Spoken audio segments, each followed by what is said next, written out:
لیکن اس وقت مطلب 50,000 لاشیں میں نہیں ہلا رہے, بچوں کے لاشیں میں نہیں ہلا رہے, تو کیا شے میں ہلائے گی پھر؟ What are waiting for? کس بات کا میں انتظار ہے؟ تو دو کام فوری اور ہنگامی نوعیت کے ہیں. ایک, اسرائیل کو سپورٹ کرنے والی مصنوعات ہوں یا ممالک پھر ان کی مصنوعات ہوں, ان کا معاشی بائیکاٹ کرنا فوری سطح پر. عوام بھی کریں, عوام میں سے کچھ نہیں کیا ہے, لیکن بہت سے ہمیں بغیرت اب بھی نظر آ رہے ہیں, بہت سے بغیرت نظر آ رہے ہیں. پی ایس ایل شروع ہو رہا ہے, آج سے شروع ہو رہا ہے, جمعے کے دن پی ایس ایل شروع ہو رہا ہے. اور میجر اسپانسرز کون ہیں؟ جن کی مصنوعات اسرائیل کو سپورٹ کرتی ہیں. ہم نے رمضان میں یہی بیٹھ کے کہا تھا, رمضان میں کھلواڑ ہوا تھا چیمپئنز ٹرافی کا, میں نے گزارش کی تھی سے یس ٹو قرآن اینڈ سے نو ٹو کرکٹ. تو یہاں ایک نوجوان بیٹھا, اس نے مجھے کراچی کے جو ہمارے نیشنل اسٹیڈیم ہے اس کی تصویر بھیجی, خالی پڑا تھا, اور پی سی بی والے پریشان ہوئے کہ عوام کیوں نہیں آئی. میں نے اللہ کا شکر ادا کیا, شاید ایسا ہی ہوا ہو. They said yes to Quran and they said no to cricket. Let's today decide say no to PSL. Say no to PSL.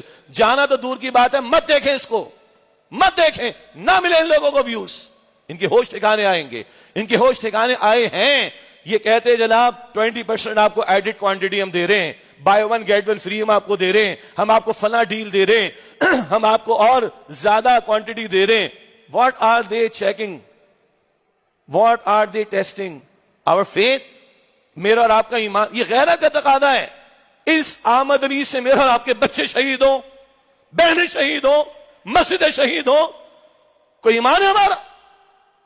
50 روپے میں ایمان بک جائے گا, 100 روپے میں ایمان بک جائے گا, 200 روپے میں ایمان بک جائے گا.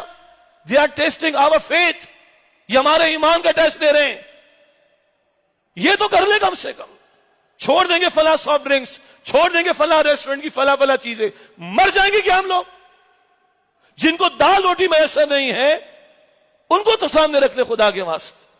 چھوڑ دیں مصنوعات کو جو ڈائریکٹلی, وہ تو نہیں, جو چھوڑا جا سکتا ہے وہ تو چھوڑ دو. اتنا ہی اللہ چاہتا ہے, جو تمہاری وسعت, تمہاری کیپیسٹی, جو تمہارے بس میں اتنا تو کر دے تم خدا کے واسطے. اللہ مجھے اور آپ کو توفیق عطا کرے. تو ایک اور پھر گورنمنٹ کے لیول پر یہ بات عوام تک نہیں رہنی چاہیے, عوام کو کھڑا ہونا پڑے گا, عوام کو حکومت سے مطالبہ کرنا پڑے گا. یہ کراچی والے, ابھی ہم کراچی بیٹھے اس لیے میں کہہ رہا ہوں, یہ کھڑے ہوتے سڑکوں پر بجلی کے لیے, گیس کے لیے, پانی کے لیے, اپنے سیاسی قائد کے لیے, کاروباری حضرات اپنا سیلز ٹیکس کا ریٹ کم کروانے کے لیے, انکم ٹیکس کا ریٹ کم کروانے, کھڑے ہوتے ہیں کہ نہیں کھڑے ہوتے؟ کیوں یہاں نہیں کھڑے ہو رہے؟ مطالبہ کریں حکومت سے, ٹھنڈے انداز سے کریں, پرامن انداز سے کریں.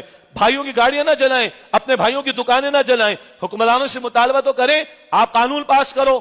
وہ تمام کمپنیز جن کی پروڈکٹ اسرائیل کو سپورٹ کرتی ہے, لائسنس کو منسوخ کرو, ان کے بند کرو, ان کے کاروبار. کیا جا سکتا ہے, یہ کیا جا سکتا ہے. یہ قانون کی سطح پر کیا جا, اور قانون حکومت نے بنانا ہے, ان کو غیرت دلانی, اور اس سے کوئی دشمنی نفرت نہیں. یہ جو بار بار میں کہتا ہوں حکومت اور مقتدر طبقات, یہ طنز نہیں. او بھائی تم بھی مسلمان ہو, تم بھی محمد مصطفیٰ کے امتی ہو صلی اللہ علیہ وسلم. کیا جواب دیں گے اللہ کے سامنے ہم؟ کیا جواب دیں گے کل؟ یہ بھی نہیں کر سکے تم, یہ بھی نہ کر سکے تم, جو تمہارے بس میں تھا. خدا را یہ تو کر لیں.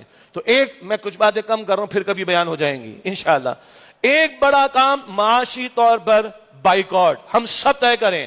ماشاءاللہ ہم بچوں کو دیکھ رہے ہیں, بچوں نے باپ کو, اپنے ابا کو کہا, ابا یہ اسرائیل کو سپورٹ کرنے والی بوٹل ہے, یہ استعمال نہ کریں. الحمدللہ, الحمدللہ. یہ جذبہ بڑھنا چاہیے, یہ جذبہ بڑھنا چاہیے. تو اس کی بڑی ہٹ پڑی ہے اور پڑے گی.